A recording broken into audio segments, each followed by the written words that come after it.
ಕನ್ನಡದ ಹಿರಿಯ ಸಾಹಿತಿ ಎಸ್.ಎಲ್. ಭೈರಪ್ಪ ನಿಧನರಾಗಿದ್ದಾರೆ. ಅನಾರೋಗ್ಯದಿಂದ ಬಳಲುತ್ತಿದ್ದ ಎಸ್.ಎಲ್. ಭೈರಪ್ಪ ವಿಧಿವಶರಾಗಿದ್ದಾರೆ.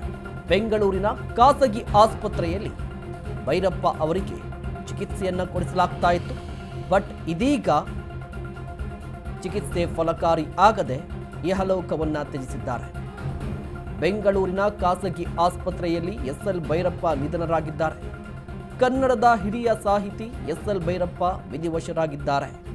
ಅನಾರೋಗ್ಯದಿಂದ ಬಳಲ್ತಾ ಇದ್ರು.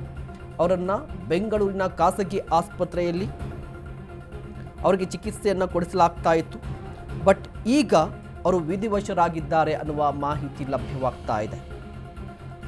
ಕನ್ನಡ ಸಾಹಿತ್ಯ ಲೋಕದಲ್ಲಿ ಸಾಕಷ್ಟು ಸಾಧನೆಯನ್ನ ಮಾಡಿದ್ದಂತಹ ಕನ್ನಡದ ಹಿರಿಯ ಸಾಹಿತಿ ಎಸ್.ಎಲ್. ಭೈರಪ್ಪ ಇವತ್ತು ವಿಧಿವಶರಾಗಿದ್ದಾರೆ. ಸಾಕಷ್ಟು ದಿನಗಳಿಂದ ಅನಾರೋಗ್ಯದಿಂದ ಬಳಲ್ತಾ ಇದ್ರು.